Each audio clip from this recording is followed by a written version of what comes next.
I used to think I came from a pretty normal family. Just me, my mom, and my grandma in a little blue house on the outskirts of Boise, Idaho. My dad passed away when I was 5. At least, that's what they always told me. His name was Richard Harris. I remember asking about him when I was a kid, especially around Father's Day, when the schools would do those crafts like, draw your dad or write a letter to him in heaven. Mom would smile softly and say he died in a car accident. Sometimes she'd say he was brave.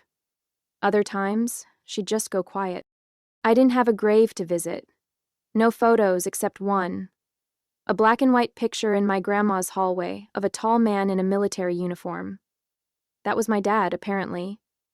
It hung beside a cross-stitch that said, "Family is forever." I used to stare at that photo, trying to pull memories from it, but it never gave me anything. It was like trying to remember a dream I never had. Grandma Margaret helped raise me while Mom worked 2 jobs. She was sharp, loving, and incredibly protective. I always wondered why we never talked much about Dad, but I figured it was too painful. I accepted it. I moved on. Or so I thought. Growing up without a father left an invisible gap in my life. I didn't realize it until later, but I was always searching for answers, for connection, for something to fill that silence. And my mom and grandma, while loving and supportive, carried a weight between them they never explained. Sometimes I'd catch them sharing a glance when someone mentioned Dad, a flicker of something, fear, guilt. I couldn't name it. I just knew there was more to the story than they were telling me. Still, life went on. I got into college, moved back home after graduation, started working at a local nonprofit. It wasn't glamorous, but it was stable, familiar, safe. But everything changed the week Grandma Margaret passed away. That's when I found something that didn't belong. Something hidden. Something that would crack my entire world wide open. I didn't know it then, but the truth was waiting. Quiet, buried, and patient. And once I uncovered it, nothing about my life would ever be the same. Grandma Margaret's funeral was small. Just family, a few of her old church friends, and neighbors who brought casseroles and condolences. She always said she didn't want a big fuss, and true to her word, she left instructions down to the music and the flowers. She was organized like that, even in death. After the service, I stayed behind to help Mom clean out Grandma's house. It was hard watching Mom go through her own mother's belongings, but she was stoic, focused. Like she couldn't afford to let the grief slow her down. We started in the attic. Dusty boxes, old linens, holiday decorations from decades past. I was sorting through one of the boxes when I found something strange wedged behind an old trunk. An old metal cash box, locked with a tiny rusted clasp. I called out to Mom. She hesitated when she saw it. "That was your grandma's, I think. I've never seen it before." We opened it together. Inside were letters, dozens of them tied with faded ribbon. Some postmarked from California, others from Arizona. The handwriting was neat, masculine. The return address, R. Harris. I froze. "Mom, this is Dad's handwriting, isn't it?"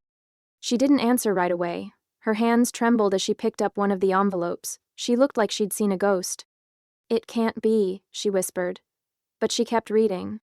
One letter was dated 2 years after he supposedly died. 2 years? I scanned the letter. It was short. No return address on the inside, just, "Tell Ella I love her." I felt my chest tighten. My ears rang. The room suddenly felt too small. "Mom, what is this?" I asked. "Why are there letters from him after he was gone?" She just shook her head. "I don't know. I don't know why these are here." But I didn't believe her, not this time. It wasn't just one letter, there were dozens. Some hinted at regret, others mentioned a new life out west. There was one that said, "I know I did what I had to do, but I miss you both every day." I couldn't breathe. My father wasn't dead. Or at least, he hadn't been when they said he was. Everything I thought I knew was now in question. My childhood, my family, the grief I'd carried. What if it had all been based on a lie? And worse, who had told that lie? I didn't sleep that night. I kept going over the letters in my mind. Dad's handwriting, the postmarks, the things he wrote. The line, "Tell Ella I love her," echoed like a drumbeat in my chest. I couldn't wrap my head around it. If he had written that 2 years after he died, then what else had been a lie? The next morning, I walked into the kitchen, clutching the letter in my hand. Mom was drinking coffee, staring out the window like she hadn't moved all night. Her eyes were red, but she didn't cry. "I need you to tell me the truth," I said, placing the letter in front of her. She didn't even flinch. "I don't know what to say," she whispered. I waited. I wasn't going to let her avoid it this time. After a long silence, she finally spoke. "Your father, he made a mistake, a big one, and he thought leaving was the only way to fix it." "That's it? That's all you're going to tell me?" I said, my voice cracking. "I was trying to protect you," she said quietly. "You were just a child. You didn't need to grow up with the weight of his choices." "What choices?" I demanded. But she just shook her head. "It's not my story to tell." I felt a familiar ache, like all those years of wondering, of silence, were pressing down on me at once. But now I had something I never had before, a clue. That night, after Mom went to bed, I sat at the kitchen table with all the letters spread out in front of me.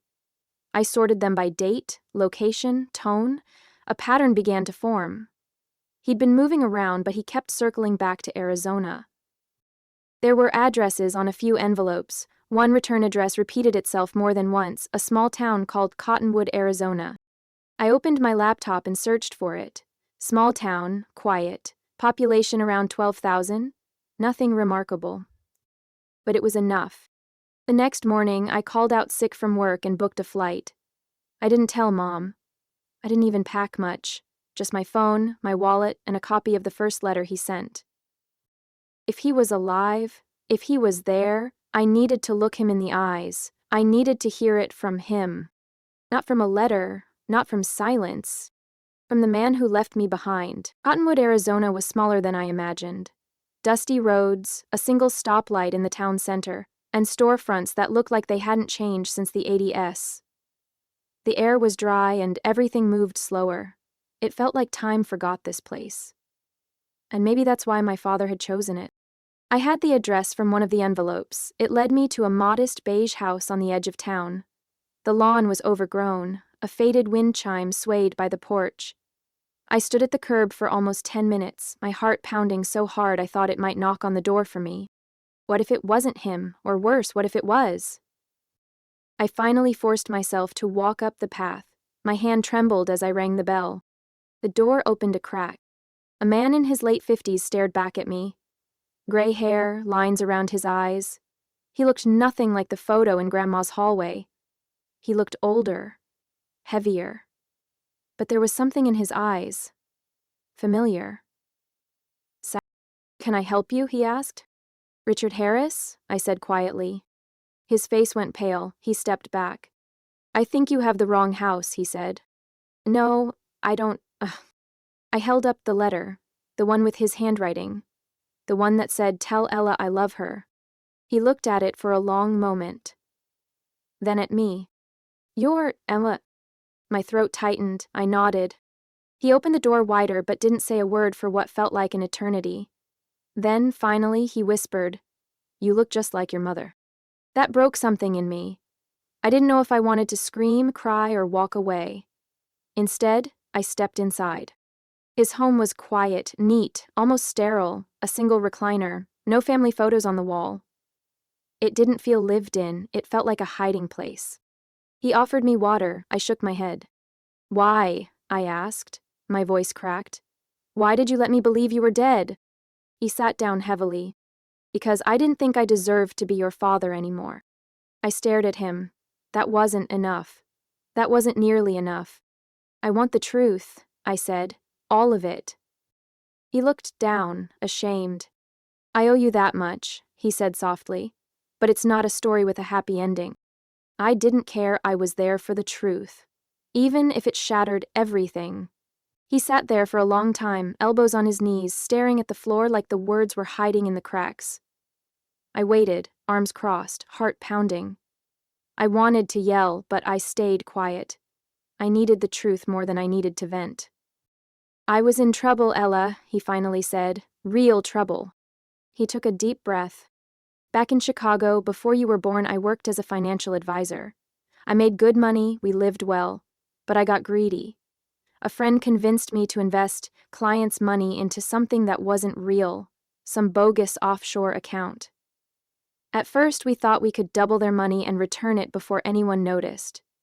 It spiraled fast. He rubbed his face, ashamed. When the SEC started investigating, I knew it was only a matter of time before I got arrested. Should have stayed and faced it, but I panicked. Your mom and I fought constantly. I thought if I disappeared, they couldn't connect her or you to any of it, so I staged a car accident with help from someone who owed me a favor. I couldn't believe what I was hearing. You faked your death to avoid prison? He nodded slowly. And to protect you. I know that doesn't make it right, but at the time it felt like the only option. Did Mom know? He hesitated. She did. Eventually. She found out I was alive about a year after I disappeared. I sent a letter. Told her to burn it, forget about me, raise you in peace. I clenched my fists. So, all those years, all the silence, that was your decision? He looked up at me, eyes full of regret. Ella, I watched you grow up from a distance. I never stopped loving you, but I thought staying away was the best thing I could do. And the letters? I asked. Why send them if you didn't want to be found?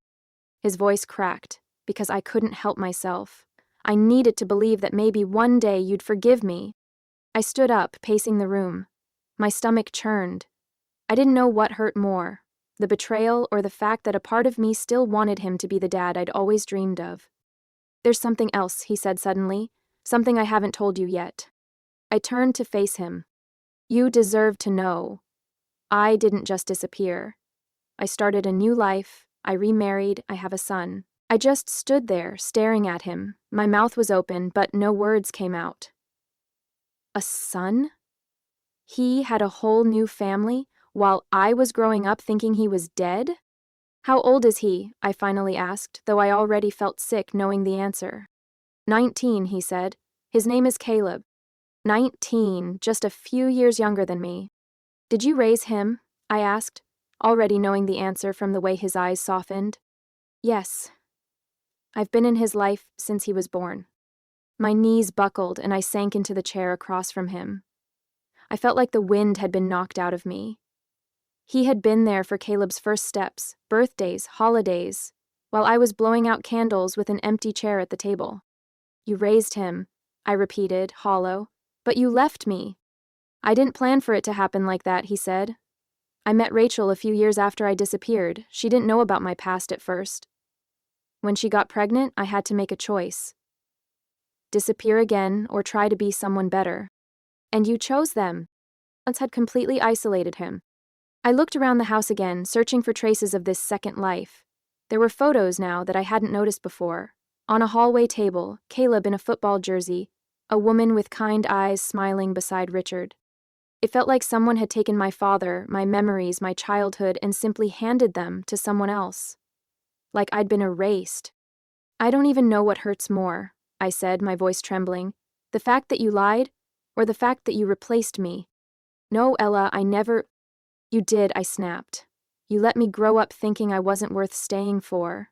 And then you gave everything I ever wanted to someone else. His eyes filled with tears. I don't expect you to forgive me. I don't even forgive myself. Silence hung between us, heavy and raw. I came here for answers, I said, standing up, and I got them. So thank you. Ella, please. But I was already at the door. I didn't slam it, I didn't scream, I just walked out into the Arizona sun, hotter and crueler than I remembered. My heart was in pieces, but at least I finally knew the truth. And knowing meant I could decide what came next, on my own terms. I flew back to Boise in silence. I didn't cry on the plane. I didn't sleep either. I just stared out the window, watching the sky shift from orange to black, my heart heavier than it had ever been. Mom was waiting for me at baggage claim. She didn't say a word, just took one look at my face and wrapped me in a hug. I didn't hug her back. Not at first. I was too full of everything. We drove home in silence. That night, I sat at the kitchen table while she made tea, like she always did when things got heavy. I didn't touch the cup when she slid it toward me. I just looked at her. You knew he had a new family, didn't you? She didn't answer right away.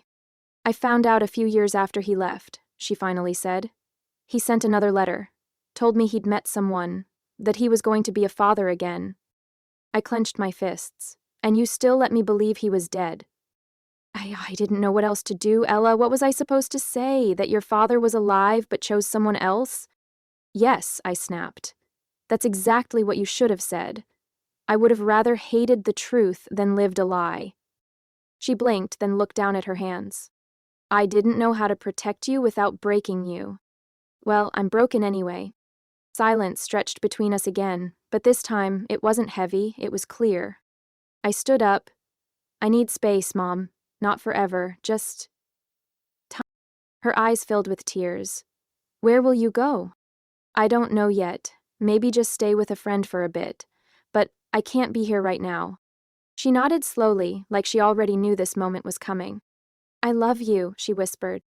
I love you too, but love doesn't mean pretending anymore. That night, I packed a bag, just a few clothes, my journal, and the letters. I left the rest behind. I didn't know where I was going or what healing would look like, but I knew I had to leave in order to begin. Because sometimes starting over doesn't mean running away. It means facing everything and choosing yourself anyway. I moved into my friend Julia's guest room for what was supposed to be a few weeks. It turned into 3 months. She didn't ask questions, she gave me space, warm meals, and the quiet kind of support I didn't realize I needed. For a while, I didn't do much.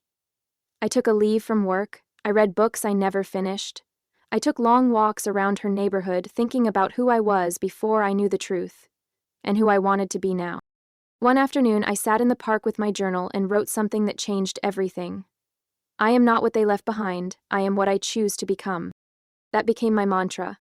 Eventually, I went back to work, part-time at first. I found a therapist who didn't try to fix me, just listened and asked the right questions. Slowly, the pain became a part of me, not all of me. I didn't cut Mom out of my life. We talked. Carefully, slowly. Sometimes we cried. Sometimes we just sat in silence and let it be enough. As for my father, I never saw him again. He wrote me once, a letter that arrived 2 months after I left Arizona. It was honest, apologetic, and filled with memories he carried alone for too long. I didn't write back. Not because I hated him, but because I needed distance to stay whole. I still keep the letters, not out of love, exactly, but because they're mine, my history, no matter how broken. And they remind me of what I survived. Today, I live in a small apartment downtown. I adopted a dog named Murphy who snores louder than anyone I know. On Sundays, I go to the farmer's market. I laugh more. I cook messy meals. I have a quiet, real life. And it's mine. Sometimes, grief still shows up, uninvited. But I let it in. I sit with it. Then I let it go. Because healing isn't forgetting, it's remembering without losing yourself. And for the first time in a long time, I finally feel like me.